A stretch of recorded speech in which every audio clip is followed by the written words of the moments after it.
I would like to thank Korean Studies Program, School of Social Sciences, and Gokongwei Brothers School of Education and Learning Design and Loyola Schools at Ateneo de Manila University. It's a great honor to be here and to meet with you virtually.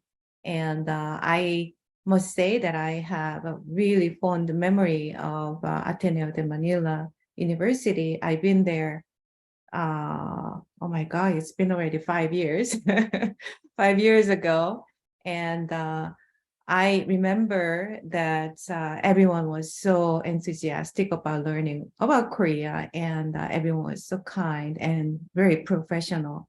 And I'm so glad to know that the university is continuing this program. And I hope that this lecture can be somewhat useful for you.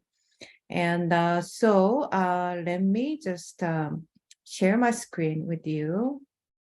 And I hope everyone can see this. All right. Hold on. So the title of today's lecture is Gender Roles and Relations in Modern Korea. And I could have chosen one very particular area of gender issues, but then I was informed that a lot of you are here to learn about Korea. And so I thought I will provide more broader kind of understanding of gender roles and relations in modern Korea by incorporating history and social science and so on. I didn't include too much of humanity text, but hopefully I have time to talk about them very briefly. So if you have any questions along the way, you can just raise your hand and ask me questions, all right? And if some points are not clear, if you want me to clarify certain points, you can always raise your hand and ask me anytime. Okay, so I start with this visual image, and then I put the gender war. And this is a kind of expression that a lot of people use in contemporary Korea. And I think I started my lecture note with gender war, but this lecture doesn't necessarily follow the order of the lecture note I send you. So you may find that, there's some changes in order. But anyway, the reason why I started with the gender war is because there's such an intense confrontation between men and women in Korea. And we can see this kind of confrontation that manifests in violence in digital space and physical space. And in various media, almost every day, I see that men are discontent with certain issues, and women are discontent with certain issues, and so forth. But overall, this kind of statistical data show you why women, and why men too, they are unhappy about the current living environment. So I'm sorry that I put some Korean words here, but I will explain to you what it means. The graph you see on your left shows employment rate. So as you can see, almost like 71% of Korean men are employed, and 50% of women are employed. This stopped in 2016, but as of now, 57% of eligible women, they are employed, and men reach 75%. Now, when you look at the other graph on your right side, it shows how much money women make compared to men. Even though they are in the same job, same position, they earn 68% of what men earn. And as of 2020, women earn 73%. So there's a gradual improvement, I would say, right? But still, compared to other advanced nations, this shows the gender disparity when it comes down to economic situation. So a lot of women are unhappy. Not only that, traditionally, child rearing has been left to women dominantly. And a few years ago, the government pushed this law that men can have maternity leave as well. But in reality, men don't usually take maternity leave because of the peer pressure. And even women do not have long enough maternity leave as well. And when they come back to their workplace, they get discriminated. And so naturally, women who work, they have to look after their children. And basically, they have no time for themselves, a lot of them, right? Unless they have enough money to hire helpers. Traditionally, family members used to help child rearing and share domestic duties.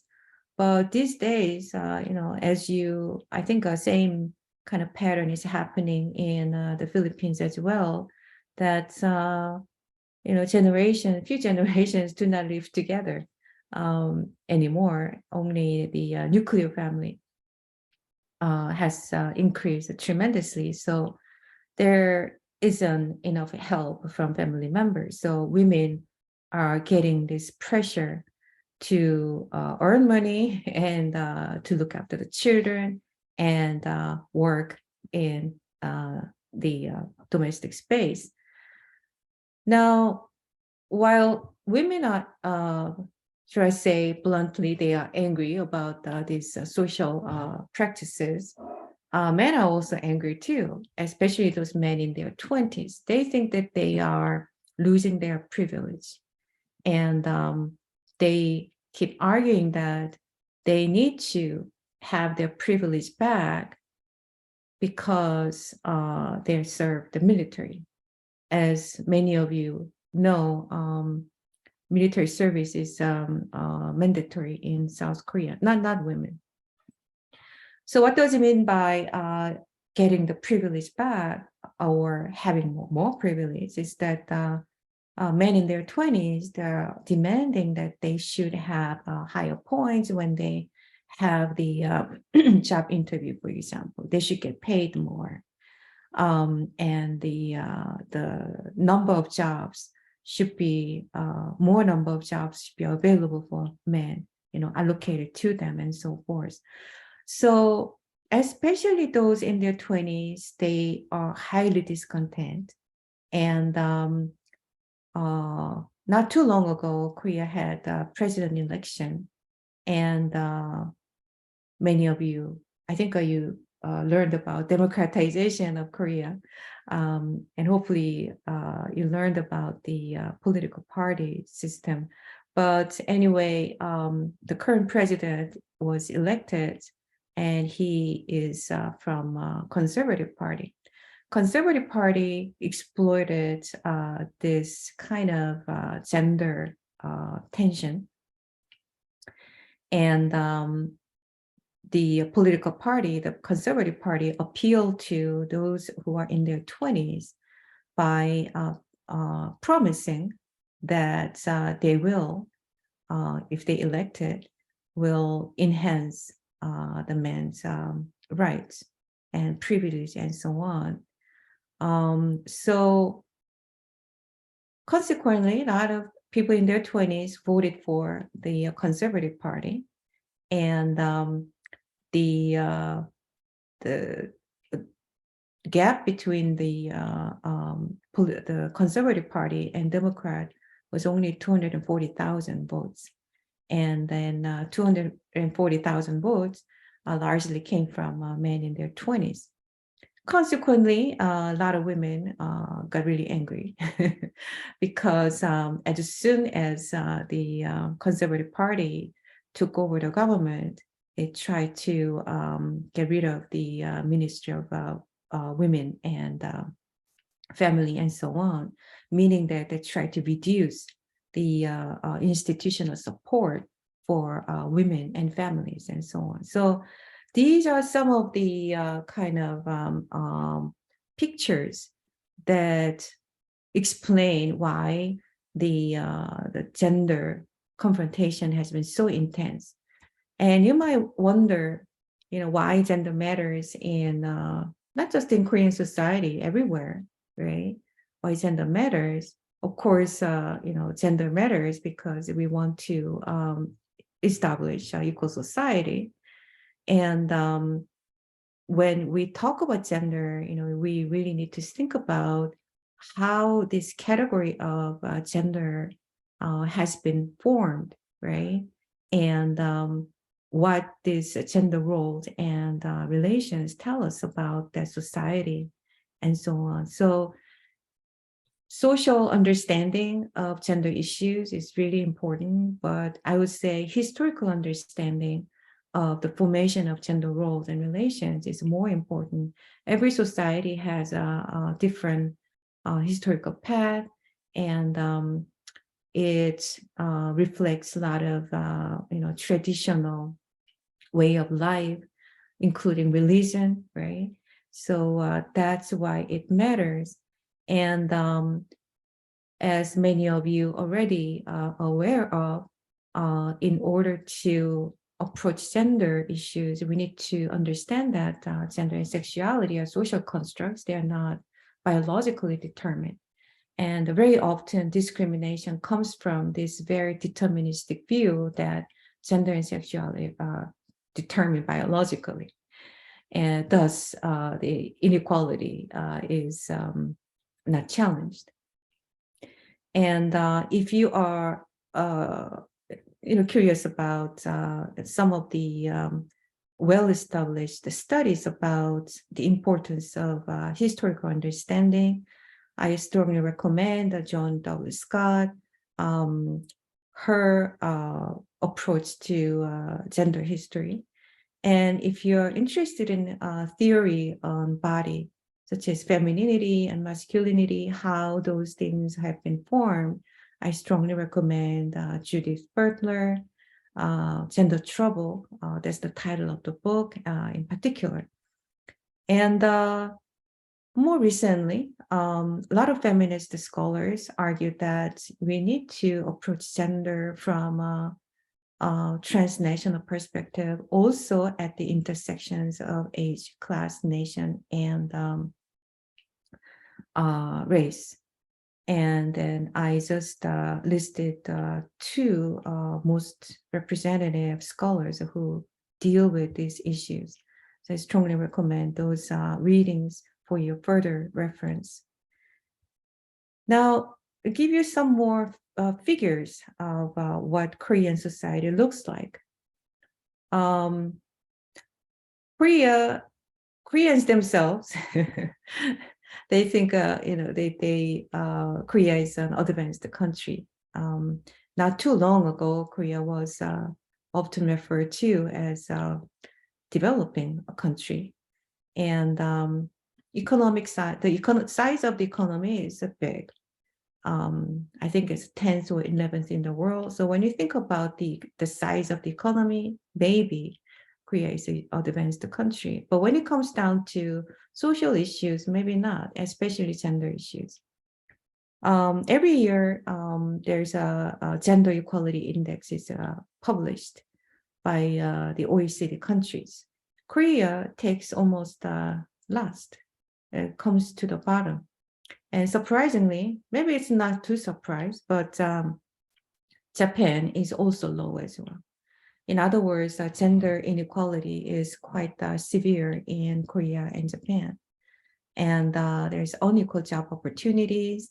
I give you one example, what kind of job opportunities kind of taken by institutes and government.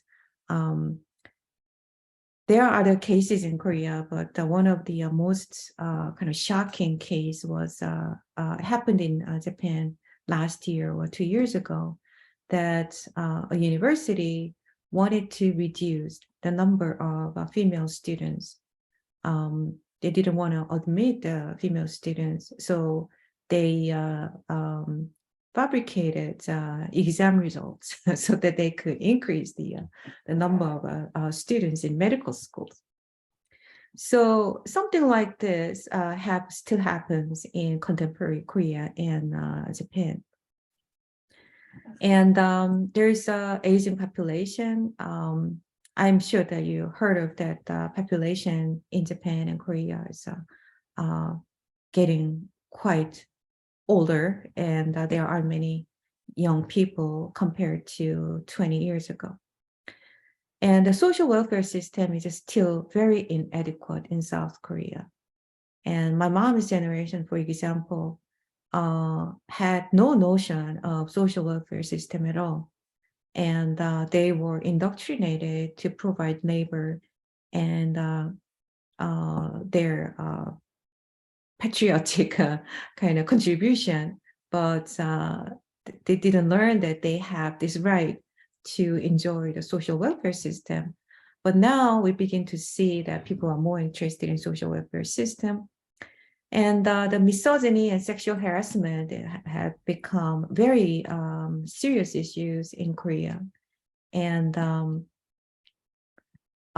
number of harassment cases go up, and the number of violent crimes against women are going up as well.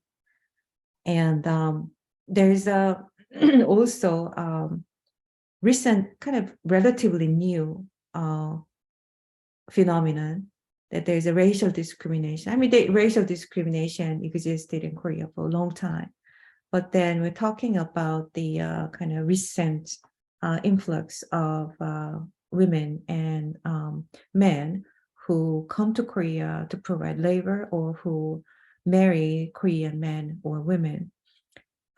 They face serious racial discrimination, especially women. So this is another big issue that Korea is facing these days. So I'll just skip this for now because I have other things to talk about. But I think you have some idea about what this kind of reality women face in contemporary Korea. But then a lot of people blame that Korea, despite the fact that it's an advanced country, women are discriminated against because of the very strong practice of Confucianism. I would say this is not really that simple yes and no question, and it's much complicated. When you think about Goryeo dynasty, which existed before Joseon dynasty, Joseon dynasty was the last feudal dynasty in Korea.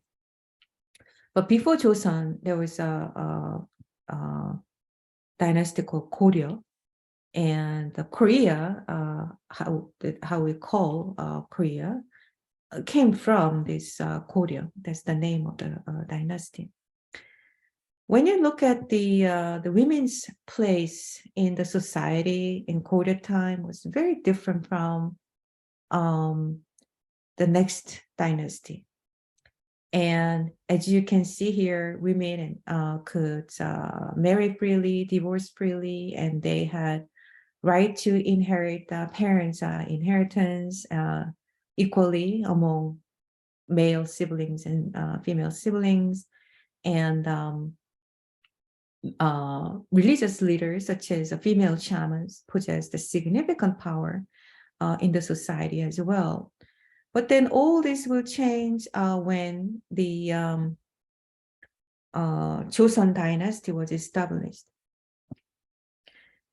In Joseon dynasty, Confucianism became the social, political ideology that affected pretty much everyone for the whole 500 years. And more specifically speaking, it's a Neo-Confucianism. But anyway, this kind of just to capture the ideas of Confucianism is that in Confucian ideology, social harmony is very important, and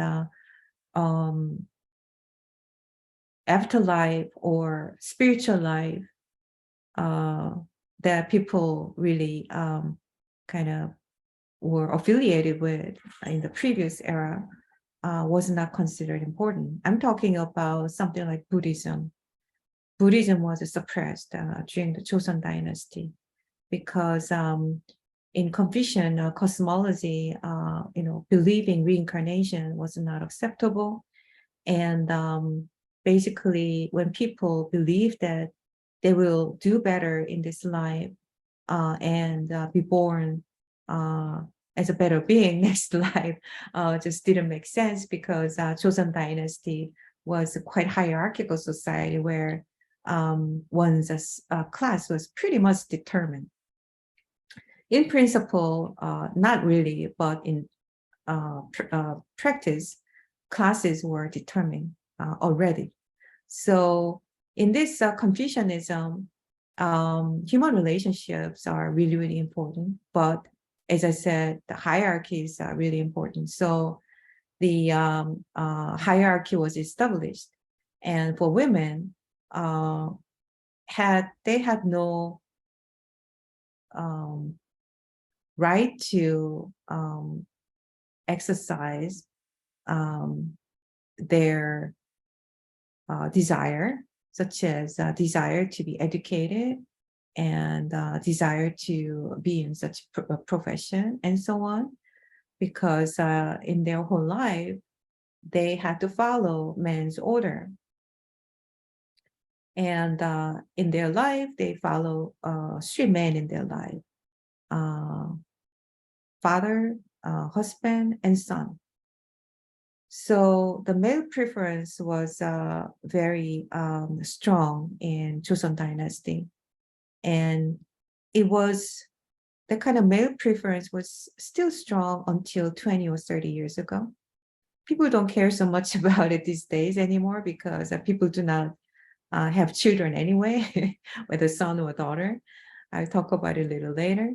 And women were, because they were in really weak position, their husbands could exercise great power over them, and they could kick out their wives if they committed these vices called the 7 vices. But then when you look at the list of 7 vices, certain things don't make sense, like talkative or heavily sick. These are not their fault, right? And these could be reasons for husband's divorce. So in other words, gender discrimination against women was really severe, especially among elite women. Women whose social status was lower, they were relatively free, actually. But these rules were especially rigid for elite women at that time. And this is one book that you may be interested in reading. This book explains what the Confucian society was like and what the women's places were like at the time. I strongly recommend that. And so women and marriage in Joseon compared to Goryeo time, the previous era, some of the rules that women had to follow was that once they become widow, they couldn't remarry. And if some women become second wife, there is no ceremony. If the second wife's son is born, then the son is considered never considered heirs and never given an opportunity to take a government civil examination. In other words, not only those women were discriminated, also their children were discriminated. It doesn't matter how high their husband's position is. The second wife was always discriminated. And because women had to live with in-laws in husband's house, the relationship between mother-in-law and daughter-in-law was quite complex. And in many cases, there is severe abuse by mother-in-laws and so on. So this kind of this list gives you what kind of lives women had in their marriage in Joseon. I am not sure if some of you are interested in watching Korean TV dramas or Korean films. I wonder if any of you have seen this TV drama called Jewels in the Palace or 대장금. Any of you? Great. 아우 선생님 watched this, I guess. Anyway, this is about a woman in Joseon society, and she's a palace woman, and she has a great ability as a cook, and later on she becomes a doctor. And of course, at the time, women didn't have title as doctor. So she was more like a pharmacist or assistant to a doctor. But eventually, she made herself a great doctor through resilient effort to learn. So this became really, really popular and kind of spread the myth about women in Joseon. There were a lot of great women in Joseon, but in reality, it was very, very difficult to become a woman such as that. I will skip Korean shamanism, although I just wanted to emphasize that shamanism is still widely practiced in South Korea, especially by women. A lot of shamans are women as well. This long history has to do with the suppression of women experienced. And shamanism was a kind of a channel for women to release their anxiety. And so it's a really important religion, which not many people will tell you that they believe shamanism, because if anyone says that, then the woman will be stigmatized because it's considered superstitious. I don't know if you know, but a large population of Koreans are Christians, 35% of them. 5% of them are Catholics and 30% of them Protestants. So, but then even those Christians go and see shamans as well.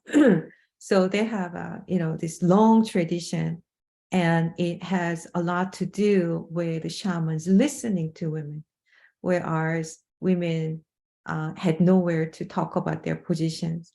So that's all I wanted to say. But if you're curious about it, I also wrote down these sources you can refer to, or you can read more about.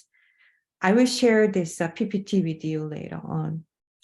Now things start to change around the late 19th century, because we begin to see a clash between the West and the East, beginning with the Opium War in 1842 between China and Britain. So what it means is that Eastern society, because it's a contact with the West, and because of the unequal power relationship between the West and the East, Eastern society was westernized in military, in institutions, in education, and so on. Japan was really quick to modernize its society, and it's most advanced society in Asian continent, I would say. And so around this time, a lot of American and British Christian missionaries came to Korea, and they started establishing schools for girls. And not just for girls, they also established schools for boys as well. Although they couldn't study in the same place, they had to make women's schools separately, because in Confucianism, men and women were to be separated after the age of 7. So we begin to see modern schooling. And around this time, we begin to see this ideology, which is still used quite often in South Korea and China and Japan too. At the time, women were brought into the political arena, and political leaders would call women as mothers of citizens, meaning that the mother's roles are really important to raise the children patriotic. Therefore, mothers have to be educated, right? So this was a kind of general idea that was promoted in the early 20th century. And around this time, Korea changed the laws by adopting modern law, talking about the European law, in 1894 to 1895, when the women were allowed to remarry, and they banned early marriage and so on. And they got rid of the hereditary status, and they also banned civil examination and so on. So on the surface, it seems that Korea was moving toward equal society by getting rid of these old and unequal rights. But the problem was that this was the time when Japan was colonizing other neighboring countries. Taiwan was already colonized in 1895, and Korea was colonized in 1910. And so this is also the time when the Japanese colonial state, as well as the Korean nationalists too, put so much emphasis on women. And this ideology called wise mothers and good wives became almost like the most important ideology for all women to learn. So if you're not mother, if you're not wife, you're not woman. Only mothers and wives can be recognized as citizens. At the time, there's no notion of citizen, but the subjects in the colony. And what they were supposed to provide, they were supposed to provide domestic duties and raising children and so on. But again, when you think about this ideology, it doesn't sound that bad, but it's really unrealistic for most women, because besides elite women, most women had to work, and the household, the duty had to be shared because they worked, right? And not many people could afford to send their children to school and so on. So this is very much like a bourgeois ideology that has been followed for many, many, many years until even now.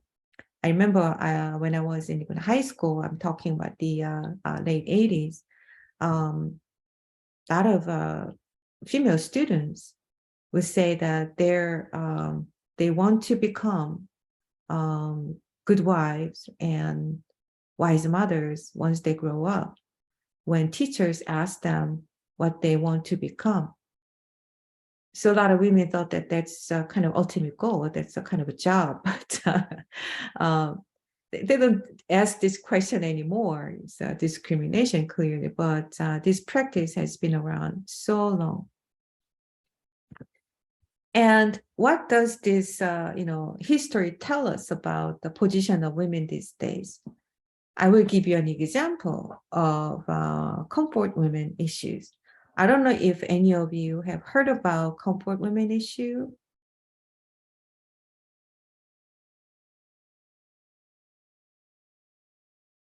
No? Great. Yeah, great. Oliver, 아우 선생님, yeah. Then I will just briefly mention who they were and who they are still. During the Pacific War, when Japan waged the war in Asia, Southeast Asia, and against America in 1941, a lot of women were forced to be stationed in military camps around East Asian and Southeast Asian regions, organized by Japanese military. The number of women who were forced to be taken reached about 240,000. Around 200,000 women were Koreans. Out of these 240,000, there were women from the Philippines as well. Some women were Chinese, some women were Dutch. And what they had to go through was that they were positioned in the military camps, and they had to serve sexually Japanese soldiers every day. During the weekend, they had to serve 30 to 50 military soldiers a day. As a consequence, a lot of women died of disease. And when the war was over, because Japan wanted to erase the evidence, they killed a lot of these women. And very few women could return to Korea. We call them survivors. Those survivors couldn't talk about their shameful experience. I would say shameful, only shameful in the eyes of people who look at them. But these women also felt that it was a shame that they were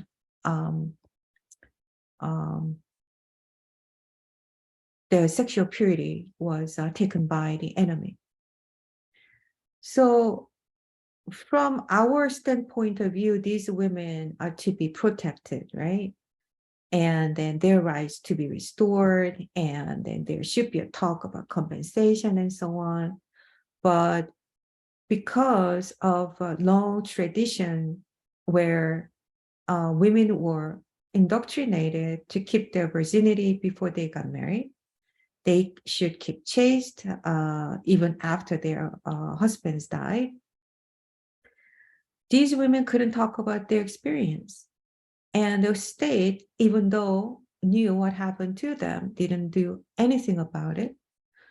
And the Japanese government is trying to erase their history of their imperial past. And this is only one of them. So a lot of women think that tragedies such as this happen because of the patriarchal nationalism that still contain these Confucian ideas of female sexuality and women's place in the society and so on. In other words, women didn't have place to talk about their experience. And so these women were silent until the 90s. And even until now, I am not quite so sure if the governments, and I'm talking about both government, South Korean government and Japan, are ready to listen to them. And when they say they want to listen to them, I don't think they know how to listen to them. So this is one example where the past history affects women's lives in contemporary Korea. This book called Jooyeon Rhee, born in 1982 by Jo Nam-ju, has been a bestseller. I strongly recommend this book. If you want to know, what I've been talking about, what kind of discrimination at home and work, this book illustrates these points really, really well. And it's really an interesting book too. Yeah. So in this book, you will see, a common married woman, not extraordinary woman, just a woman like us, having difficulty adjusting to everyday life because of all those issues. Even though women are educated, they cannot go back to their work after giving birth and keep being discriminated against by both families, her own families and the husband's families, right? So this protagonist, her mentality, it's deteriorating, and it's written from the perspective of the husband. So there's a really interesting kind of dynamic here. You know, the husband is observing his wife as if, you know, he didn't know what his wife was like, what the wife was going through, right? So I strongly recommend this book for your further understanding. And this kind of, I don't have much time, but let me just talk briefly about a few things that really concern today's gender dynamics here. I think some of you recognize these people. They are really, really popular male actors in Korea. And if I can summarize their personalities, no, let me talk about their figures first. they have flowery figures, or flawless skin, beautiful smiles, and tall, dress well, and their personality. So they're really kind. They're so soft, and they're really protective.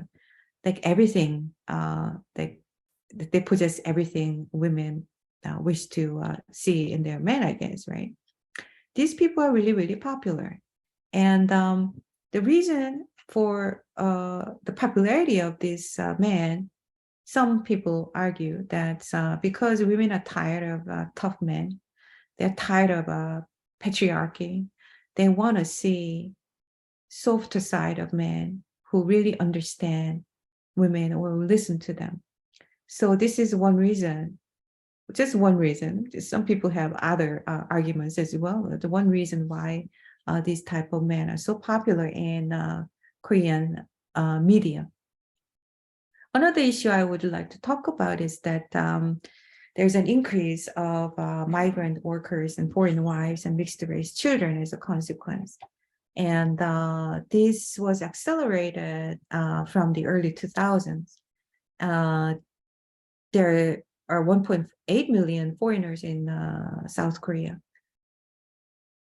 A lot of people think that Japan is highly internationalized, which is true. But when it comes down to foreign population in Japan, it's not even 1%.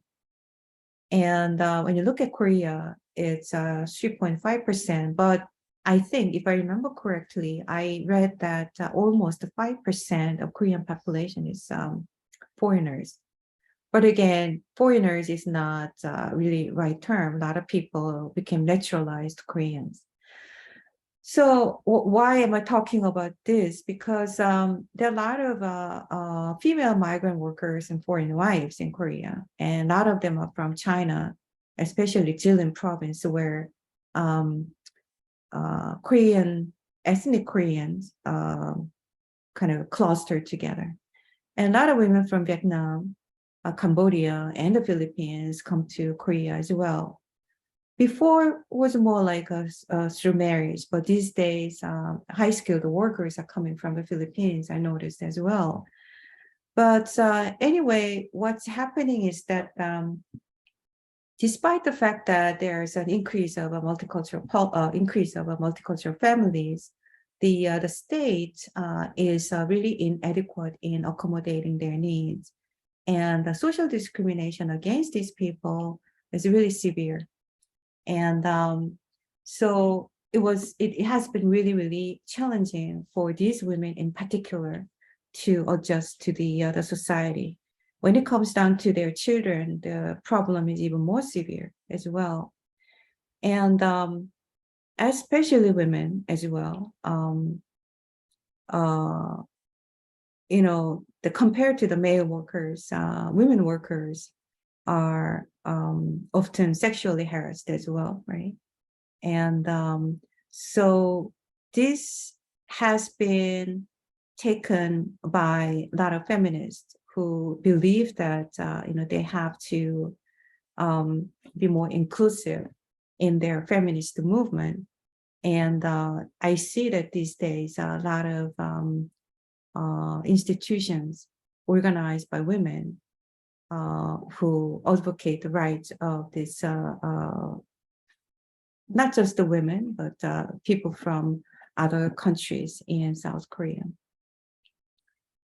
So I've been problematizing some of those films where migrant workers and foreign wives appear. And I think some of you recognize Jooyeon Rhee, who was a congresswoman, right, and who's an advocate of multicultural policy and so on. She was in this movie called Wandegi and so on. So these kind of movements show that the society is aware of problems, but I would say it has been really ineffective to accommodate these people's rights and problems they are facing. Another group of people who have tremendous difficulty, especially women, are North Korean refugees in South Korea. And I feel that some of the TV shows, they, not just the North Korean refugees women, but women from other countries, they're highly kind of exoticized and sexualized, those women. It's highly problematic.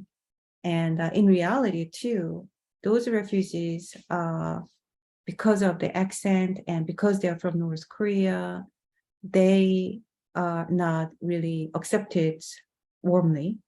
And I often hear that a lot of people are put into very difficult situations. And so this is another issue that Korean society faces these days. And the reason why I'm talking about these North Korean refugees and women from other societies is that feminist movement, I think I'm glad that you guys learned about democratization in South Korea. One of the most important movements came out of a democratization movement was a feminist movement. A lot of women collaborated with men in the democratization of the Korean society. At the time, women didn't really consider women from other societies. We didn't have many. And it's recently that the feminist movement, as I briefly talked about in the beginning, a lot of feminists believe that feminists need to have a more transnational approach to solve issues, because women's problems in Korea is not just a Korean issue. I think 나우 선생님 or the 니타오 선생님 talked beautifully about the necessity to learn about other societies, because you are living in this global community. Just talking about Korean issue doesn't solve issues, really. And we have to learn from each other. And a lot of feminists believe that learning about others will enhance their power. And in the kind of a solidarity that could kind of envision a better society for women's rights. So that's what is happening these days. And I can even see that, some people even expanded their feminist activities by establishing something like vegetarian feminism, right? And where they try to advocate the animal rights and women's rights at the same time, and so on. So these are what's happening in terms of kind of grassroots movement that try to kind of challenge very pervasive practice of gender roles and relations these days. But overall, the the public space, we see very intense confrontation. And I don't necessarily think that this is a bad thing, because opening up this space, public space, and talk about openly about discontent and present solutions and ideas is always a good starting point, I would say. So I really hope that this kind of intense confrontation will be led into something more productive. And that's what I am envisioning. But so this is what's happening in South Korea. And it's already 9:12, and I didn't have time to read this chat box. And there's some questions or comments here. Let's see. Elsa stated that shamans are similar to Babaylan of the Philippines. I'm really interested in hearing about that. Yes, we had Comfort Women. Yes. Elsa, would you tell me a little bit about the Babaylan? I never heard of it. Hello, everyone. Good morning. I just merely recall because I had a gender class also, and early women, even in the far-flung areas, like the tribes, the early Filipinos, really have a bailan. They also have spiritual practices, really rituals. They conduct rituals, and even they conduct healing practices, which I think was quite similar with the shamans of the Koreans. Wow, wow, that's interesting. Do people study about them? Yeah, many people actually are aware of them, but only a few right now were existing practices. But there are tribes existing in the Philippines. We have many tribes, and they still have those, but not in the city anymore. Yeah. Do you think it has the kind of disappearance of Bailan has to do with the spread of Christianity? Yeah. At the entry of the Spaniards during the colonization of the Philippines, they also have, just like what you mentioned, they have negative connotations and descriptions of the babaylans. Now, that's also actually it also has influences. Exactly the same thing happened during the colonization too, Japanese colonization of Korea. Those shamans were severely discriminated, and they were considered kind of quote unquote uncivilized religion, right? So yeah, that's really interesting. Thank you so much. And I have Janellen here. I watched the K-drama Tomorrow, and it featured an episode about comfort women. Yeah. So how was your experience by watching this K-drama, Janellen?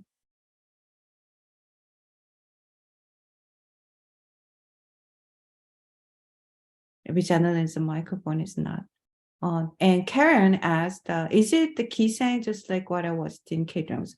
So who are you referring to, Karen?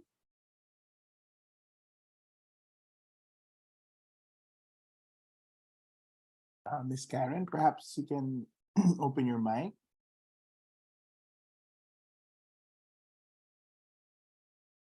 Okay, while we wait to hear from Karen, I will move to Mary. There's a movie of this.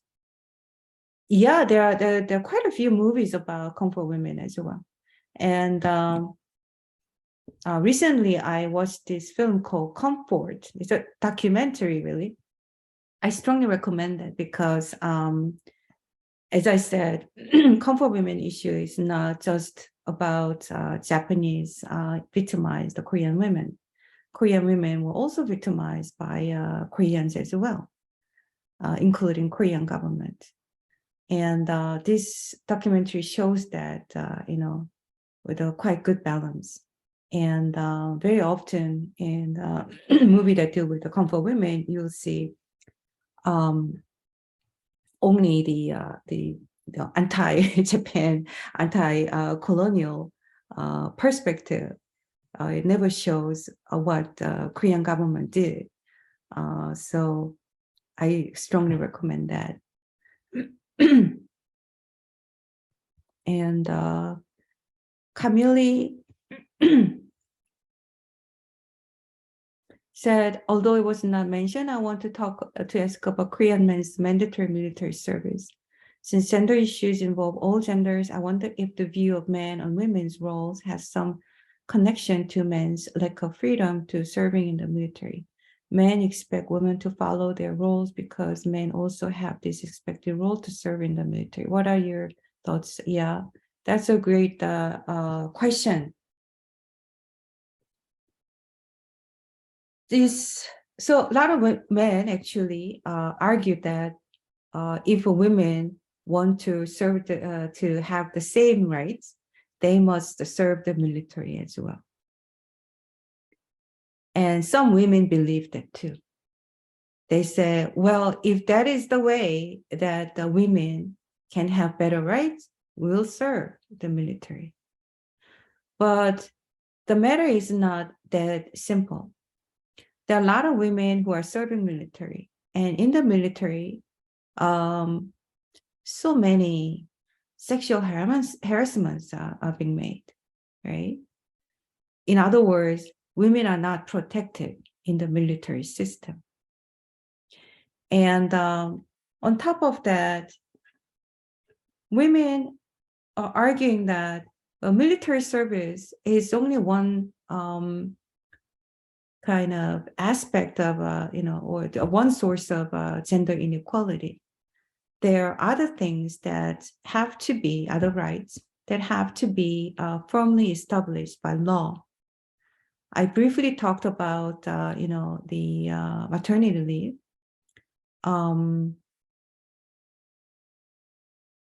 Although it is recommended by the state, the companies do not practice it, right? This has nothing to do with the military service, for example, right? And this is another issue. And schooling as well, what women learn and what men learn, right? They learn the same thing. And by the time they take the exam, there are a lot of exams in Korea, it's an exam society, such as, some people want to become public servants, and some people want to be diplomats and so on. These have nothing to do with the military service. It has to do with one's ability. But then men are arguing that, well, the number of women who are admitted to, this job sector should be reduced. And this is, again, not related to military service as well, right? So there are different issues. And in fact, they're still debating on the digital space quite fiercely about whether women have to serve the military or not. Overall, a lot of women feel that, well, that alone, making women serving the military alone doesn't solve a lot of issues that the women are facing. That's the kind of a general argument that women are making. And Abigail asked, how are gender roles perceived in Korea?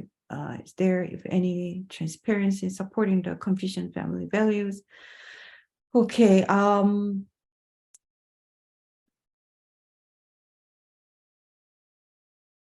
Yes. I don't know if I have more. I think you have your own schedule after this. I don't want to spend too much time. We have around 5 more minutes. Oh, thank you so much. Yeah. And okay. Depending on generations, I would say, young generations, I think some of you might be more familiar with current female idol groups, right? They're very different from female idol groups, maybe like even 5 years ago.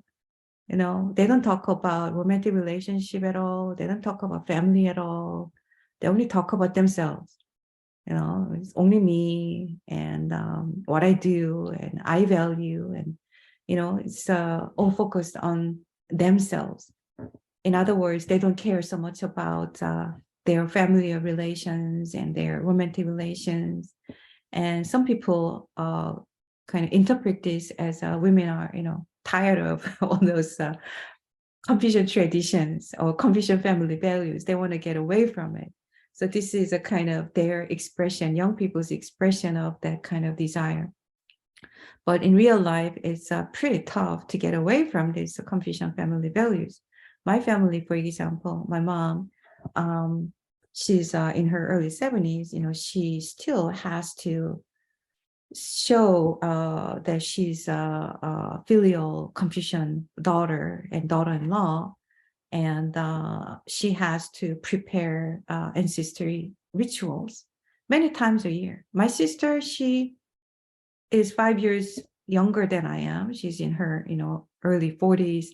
She's it's unbelievable.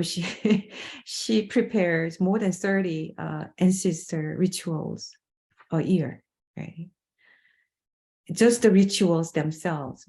I would say this is not normal. This is not common, but it kind of tells you that these Confucian family values, are still very, very strong in Korean society. And this is where this age discrimination comes in, because I think a lot of you noticed that in Korean society, hierarchy is really important. And someone who's older than you, they're supposed to be respected. So you have to change your speech, right? Honorary speech and so on. So this is a very sensitive, society sensitive to age difference and gender difference and status difference. I didn't talk too much about status difference, but status issue is very, very serious in South Korea still these days. Yeah. I thank you so much for when did women achieve constitutional rights for equal opportunities, pursue education? Sure, that's a great question. It was from there was no law actually in Joseon period. There is no law that women shouldn't learn. It just they didn't teach them. For example, elite women, although they didn't go to school, their fathers taught them if they want to. And if the fathers find that their daughters are amazingly smart, then they would hire tutors for them. But we're talking about elite women, right? So there is no kind of set law that women shouldn't learn. It's just the widespread practice that women shouldn't learn. And there is a saying that women's ignorance is a virtue. That's what people say back then, right? Even though there is no law, people didn't want to send their daughters to school when the missionaries set up the schools for girls. I'm talking about the late 19th century and early 20th century, because elite women were not supposed to be mixed with the people from low class in one school. And elite families didn't want to send their daughters outside of the house without accompanying male siblings or male servants or female servants, right? So these kind of practices stayed for a long time, I would say, until 20s and 30s. And that's when more women begin to think that they should be educated. And more families thought that they should educate their daughters as well.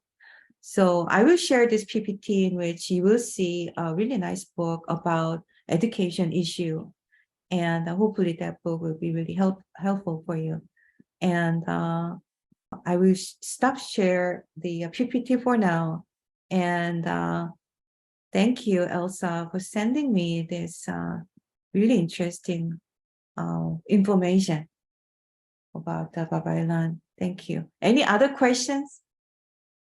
I really hope that this was somewhat helpful, but I'll be really happy to hear from you if you have any questions. I will just write down my email address here. Mhm. Oh, okay. So you can send me email if you have any questions. I didn't talk too much about it at all. Well, I didn't talk about it at all about my research, but if you're interested in my research on literature and gender, I'd be happy to talk about it as well. So yeah, and thank you so much for staying with me.